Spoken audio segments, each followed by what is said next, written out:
श्रीपादराजम शरणं प्रपद्ये. आपण 9वा अध्याय बघतो आहे. या 9वा अध्याय बघतो आहे. या अध्यायामध्ये प्रारब्ध कर्माचा नाश हे असं आहे. या फलश्रुती प्रारब्ध कर्माचा नाश हे आहे.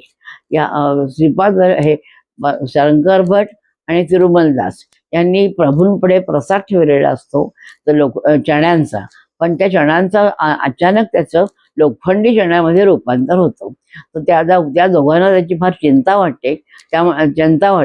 पण शेवटी तिरुमलदास शंकर भटांनी समजूत घालतात की प्रभूंपुढे आपण कुठल्याही सूक्ष्मरीतीने आपलं दुःख सांगितलं तर त्याच्यातून ते आपली सुटका करतील. याप्रमाणे सूक्ष्म छोट्या छोट्या गोष्टी आपण प्रभूंना सांगितल्या तर आपलं दुःख कमी होईल. हे प्रभूंचे खरे तत्व आहे.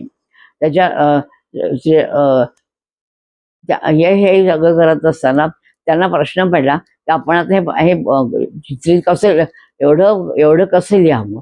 तर ते सांगतात, प्रभू तिरुमलदास सांगतात की तू हा ग्रंथ आहे हा कसा लिहिशीलच, चरित्रामृत आहे, तुझ्याकडनं प्रभू लिहून घेतील, त्यामुळे तू काळजी करू नको. आणि त्यावेळी अचानक एक चमत्कार झाला की ते लोखंडी चण्याचं रूपांतर श्रीपादराजम शरणं प्रपद्ये या शब्दात झालं. त्यामुळे त्यांचा प्रश्न पाहिजे. त्यांना विश्वास वाटला की सूक्ष्मरीतीने हे आपल्याकडे असतात, आपल्याकडे प्रभू असतात नेहमी. आणि तरी पण त्यांना प्रश्न पडला की आपण कर्मकांडातून कसं मुक्त होऊया. तर ते सांगतात की कर्मकांडातून मुक्त व्हायला फक्त हे जागृतावस्था असं नाही, तर आपण स्वप्नामध्ये पण मुक्त होऊ शकतो. तर स्वप्नामध्ये एखाद्या मनोव्यथित घटना घडली आणि त्याचं त्यांनी निवारण केलं तर तुम्ही त्यातून सुटका होते.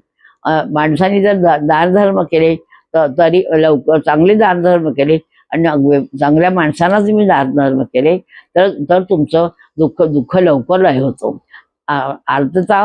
आर्तता भक्ती आणि शरणागती हे जर तुम्ही केलं तर तुमचं आयुष्य पुष्कळ चांगलं होईल आणि तुम्हाला आयुष्यामध्ये सुख वागेल. अजून एक सांगायचं म्हणजे अहोरात्र 3 दिवस अहोरात्र तुम्ही जर प्रभूंची पूजा केली, प्रभूंची प्रार्थना केली तर तुम्हाला प्रभू भेटावयास येतील.